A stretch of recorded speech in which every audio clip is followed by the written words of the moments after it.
Hello good morning, कैसे हैं आप सभी। कक्षा 12 में हमारा आज का टॉपिक है डीएनए पुनर्योगट। जो पुनर्योगट डीएनए होता है उसकी तकनीक के क्या साधन होते हैं, ठीक है, या टूल्स ऑफ रिकॉम्बिनेटेड डीएनए टेक्नोलॉजी के बारे में बात करने जा रहे हैं आज हम। तो इसके मैंने कुछ पॉइंट्स लिखे हुए हैं, कुछ जो आपके सामने है स्क्रीन पर, ब्लैक बोर्ड पर दिखाई दे रहे होंगे आपको। तो ये पॉइंट्स जो है हमारे क्या है, इसके साधन है, यानी कि साधन का मतलब कि जो हमारी जेनेटिक इंजीनियरिंग होती है या आनुवांशिक अभियांत्रिकी होती है या पुनर्योगट डीएनए तकनीक होती है, उसमें जो साधन प्रयोग किए जाते हैं या जो टेक्निक प्रयोग की जाती है उनके बारे में बात की है। जैसे उनके पहला पॉइंट है हमारा प्रतिबंधन एंडोन्यूक्लियस यानी कि रेस्ट्रिक्शन एंजाइम होता है, दूसरा होता है पॉलीमरेज एंजाइम, ठीक है, तीसरा डीएनए लाइगेज एंजाइम, और फोर्थ नंबर पे वाहक यानी कि वेक्टर, और फिफ्थ में है परपोषी जीव यानी कि जो होस्ट ऑर्गेनिज्म होते हैं हमारे, उनके बारे में बातें करेंगे। तो आज का जो पहला टॉपिक हमारा प्रतिबंधक एंडोन्यूक्लियस एंजाइम की बात करने जा रहे हैं हम। तो ये जो एंजाइम होता है क्या, ये क्या काम करता है, किस तरह से कार्य करता है, तो उसके बारे में कुछ पॉइंट्स है मेरे पास। जैसे देखिएगा, ये एंजाइम क्या होता है, ये एंजाइम डीएनए के विशेष स्थानों से काटते हैं। यानी कि आपसे कोई पूछता है कि जब हम डीएनए या रिकॉम्बिनेंट डीएनए की बात करें, यदि हम तो जैव प्रौद्योगिकी की बात करेंगे, जब हम बायोटेक्नोलॉजी की बात करेंगे, तो उसमें प्रतिबंधक एंडोन्यूक्लियस का एंजाइम का नाम जरूर आता है। क्यों? क्योंकि इसका काम क्या होता है, डीएनए को काटने का कार्य होता है, ठीक है। अगला पॉइंट है इसमें, ये केवल द्विसूत्री डीएनए पर ही क्रिया करते हैं। यानी कि यदि इस एंजाइम की बात करें, हम पहले पॉइंट की बात कर रहे हैं इस वाले की, प्रतिबंधन एंजाइम की, यदि इसकी बात करें हम, तो ये क्या काम करता है कि ये ओनली द्विसूत्री डीएनए पर ही वर्क करता है, कार्य करता है। नेक्स्ट है कि जब ये काटने का कार्य करता है तो ये आणविक कैंचियां या रासायनिक चाकू भी कहते हैं। यानी कि यदि को आपसे कोई जनरली क्वेश्चन पूछने लगे कि आणविक कैंचियां या रासायनिक चाकू किसको कहा जाता है, तो आप सीधा नाम ले सकते हैं कि प्रतिबंधन एंजाइम को, ठीक है, रेस्ट्रिक्शन एंजाइम को कहते हैं। आगे अब इसकी बात करें तो सन 1963 में यानी 1963 में दो एंजाइम पृथक किए गए थे। वो किए किसने थे? स्टीवार्ट लिन ने तथा वर्नर आर्बर ने, यानी कि लिन और आर्बर ने, लिन व आर्बर ने दो एंजाइम पृथक किए थे। जो क्या काम करता था, दोनों एंजाइम क्या करते थे, जिसमें इनमें से एक एंजाइम डीएनए से आगे देखिएगा इसमें क्या था उसमें, कि ये एंजाइम इकोलाई के जीवाणु भोजी की वृद्धि रोकते हैं। यानी इकोलाई जो बैक्टीरिया होता है उसकी वृद्धि को रोकते थे, ठीक है। अगला पॉइंट था, इनमें से एक एंजाइम डीएनए के मिथाइल समूह को जोड़ता है। एक एंजाइम का क्या कार्य होता था कि डीएनए के मिथाइल समूह को जोड़ने का कार्य करता था, ठीक है, तथा दूसरा एंजाइम डीएनए को काटने का कार्य करता था, ठीक है, जिसे प्रतिबंधक एंडोन्यूक्लियस एंजाइम कहा जाता था। अब उन एंजाइम में क्या क्या थे हमारे, देखिएगा, पहला जो था हिंड, HIND, हिंड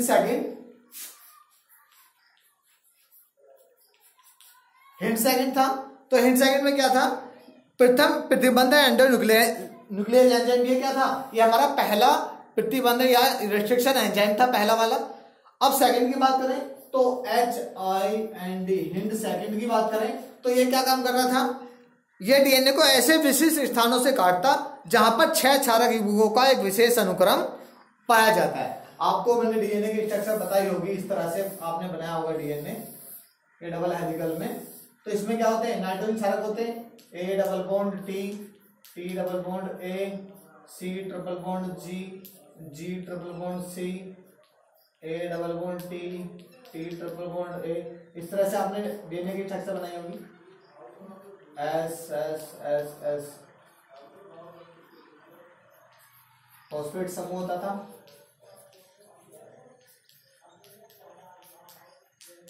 ये 20 एंगस्ट्रॉम का होता है डायमीटर इनका, ठीक है, पता होगा आपको 20 एंगस्ट्रॉम होता है डायमीटर डीएनए के दोनों हेलिक्स का, ठीक है। तो देखिएगा इसमें क्या था, अब इसकी बात करें तो इसमें आपको बताया गया होगा कि जब आपने डीएनए पढ़ा होगा कि A double bond D, T double bond A, यानी कि जो डीएनए के दो प्यूरिन क्षारक होते हैं, दो नाइट्रोजन क्षारक होते हैं, प्यूरिन्स और पिरिमिडिन। प्यूरिन्स की बात करें तो एडेनिन और थायमिन, साइटोसिन और ग्वानिन। तो एडेनिन की बात करें तो A और T के बीच में हमेशा डबल बॉन्ड होगा, द्विबंध होगा, और ये बंध जो होते हैं किसके होते हैं, हाइड्रोजन के होते हैं, ठीक है। आगे बात करें टी और ए, हमेशा थायमिन के साथ एडेनिन जुड़ा होगा, यानी कि प्यूरिन के साथ pyrimidine क्षारक जुड़ा हुआ है, ठीक है। इसी प्रकार से सी और जी के साथ ग्वानिन और साइटोसिन और ग्वानिन में ट्रिपल बॉन्ड लगा हुआ है, त्रिबंध लगा हुआ है, यहाँ पे भी ट्रिपल बॉन्ड होगा, ठीक है। तो ये चीज आपने पढ़ी होगी यानी कि पिछली क्लासों में, लेकिन आज भी चलो बेसिकली बता दिया इसके बारे में। तो कहने का मतलब ये है, यानी कि मैंने आपको अभी बताया, क्या पॉइंट बताया था कि ये क्या काम करता है, हमारा विशेष अनुक्रम में पाया जाता है। 6 आगे पॉइंट देखिएगा क्या काम है इसका। क्षारक युग्मों के विशेष अनुक्रम को हिंड सेकंड के लिए पहचान अनुक्रम या अभिज्ञान स्थल है। यहाँ डीएनए के दोनों सूत्रों पर एक एक कट लगाया जाता है, यानी कि डीएनए के दोनों सूत्रों पर, इधर भी और इधर भी, हमें समझ गए यहाँ डीएनए ऐसे कट करना था इस प्रकार से, ठीक है। तो एक कट लगाया जाता है, कहाँ से, सपोज कर हमें कोई चीज पार्ट निकालना होगा किसी भी चीज से, कोई यानी कि कोई वांछित डीएनए है, अपनी इच्छा अनुसार वहां पे डीएनए लगाना चाह रहे हैं हम, तो कोई फ्रोजन डीएनए लगाएंगे तो हम उतना ही तो लगाएंगे जितना हमने कट करके निकाला है। सपोज करा बाय द वे, ये मैंने आपको लास्ट वीडियो में बताया था, पिछली वीडियो में, कि ये कोई सेल्स है हमारी और यहाँ से यहाँ तक हमें डीएनए का पार्ट निकालना है इसका, तो यहाँ से लेंथ तो नापनी पड़ेगी हमें। सपोज करा 5 सेंटीमीटर 5 mm जो भी होगी, ठीक है, उसके अकॉर्डिंग दूसरे डीएनए को कट करके तभी तो यहाँ पर लगाया जाएगा वो, ठीक है। अब देखिएगा आगे दिया हुआ इसमें, जीवाणु के 230 से ज्यादा प्रभेदों से 900 से भी अधिक प्रतिबंध एंजाइम अलग किए जा चुके हैं, यानी जो बैक्टीरियल सेल्स होती हैं उनसे 900 से भी अधिक प्रतिबंधन एंजाइम अलग किए जा चुके हैं। आगे नेक्स्ट पॉइंट है, प्रत्येक प्रतिबंधन एंजाइम एक भिन्न पहचान अनुक्रम को पहचानता है, यानी कि कहने का मतलब है कि जो हमारा प्रतिबंधन एंजाइम होता है वो क्या काम करता है, अलग अलग पहचान करता है कि कहां से हमें कट करना है, कहां हमें जोड़ना है। देखिएगा, प्रतिबंधन एंजाइम न्यूक्लियस समूह के अंतर्गत आते हैं। अब न्यूक्लियस समूह में क्या होते हैं, जो हमारे प्रतिबंधन एंजाइम होते हैं न्यूक्लियस समूह के अंतर्गत आते हैं। तो न्यूक्लियस एंजाइम भी 2 प्रकार के होते हैं। पहला होता है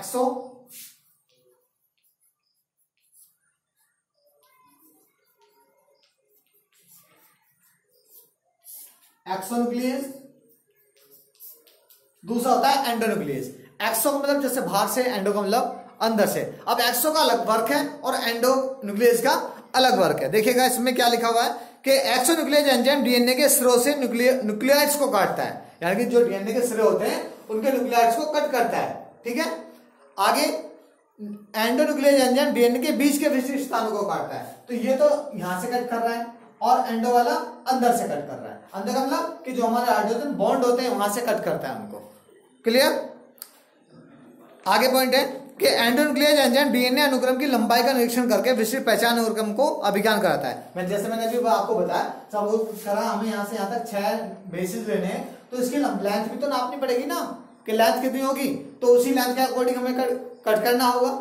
अगला पॉइंट है, विशिष्ट अनुक्रम को पहचानने के बाद डीएनए के दोनों सूत्रों को शर्करा फॉस्फेट आधार स्तंभों के विशिष्ट स्थानों से एंडोन्यूक्लियस द्वारा काटा जाता है, यानी कि ये चीज कट हो जाती है और हमें उसी शेप में, उसी साइज में काटना होता है। फॉर एग्जाम्पल देंगे, यदि हम सपोज कर आपने पढ़ा होगा कि पौधों में कृत्रिम कायिक जनन, आर्टिफिशियल वेजिटेटिव रिप्रोडक्शन, तो उसमें एक वो होता है ग्राफ्टिंग करना, यानी कि रोपण करना होता है। सपोज करा हमें किसी प्लांट के ऊपर कोई कलम लगानी है, ठीक है, ये ए डैश कर दिया मैंने, इसको ए पॉइंट दिया, यानी कि ये घटिया किस्म का पौधा है, इसके ऊपर अच्छी किस्म के पौधे की कलम लगानी है हमें। तो क्या करना होगा, हम जो अच्छी किस्म का पौधा है उसकी कलम काटेंगे।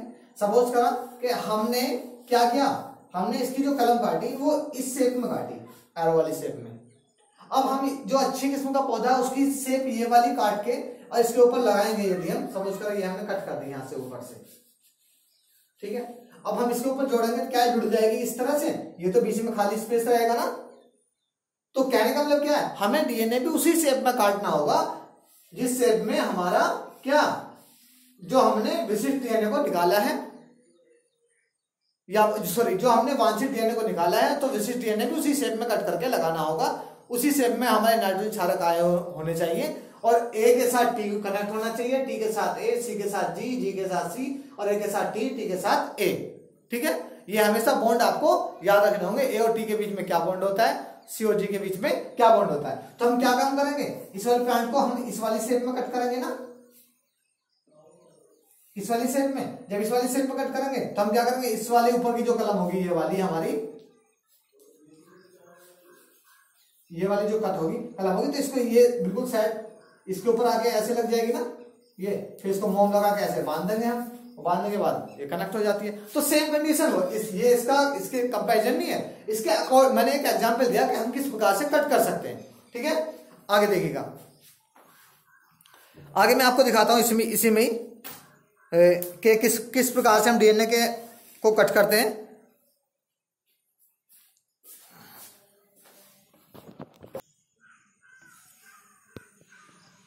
देखिएगा, आपको दिखाई दे रहा होगा ये वाहक डीएनए है और ये विदेशी डीएनए है।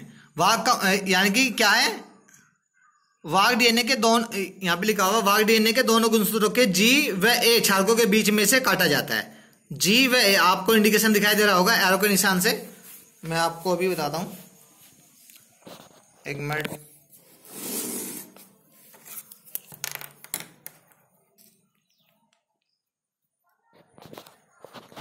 अब देखिएगा, ये जो पार्ट है हमारा ये वाला, यहां से जी से इस प्रकार से ए से काटा जाता है। मैंने बताया था ए के साथ टी होगा, ए के साथ टी होगा, टी के साथ ए होगा, टी के साथ ए होगा, जी के साथ सी होगा। ठीक है, अगले पॉइंट में क्या दे रखा है, विदेशी डीएनए को भी सेम उसी शेप में हमें काटना होगा।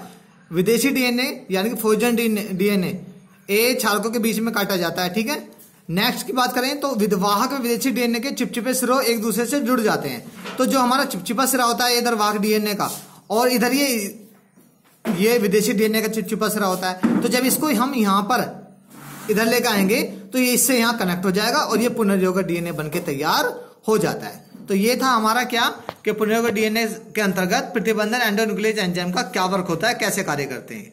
आज के लिए इतना ही, नेक्स्ट वीडियो में बात करेंगे नेक्स्ट पॉइंट के साथ, और नेक्स्ट पॉइंट होगा हमारा पॉलीमरेज एंजाइम का क्या कार्य है। आप इस डायग्राम को बना लेना। ओके।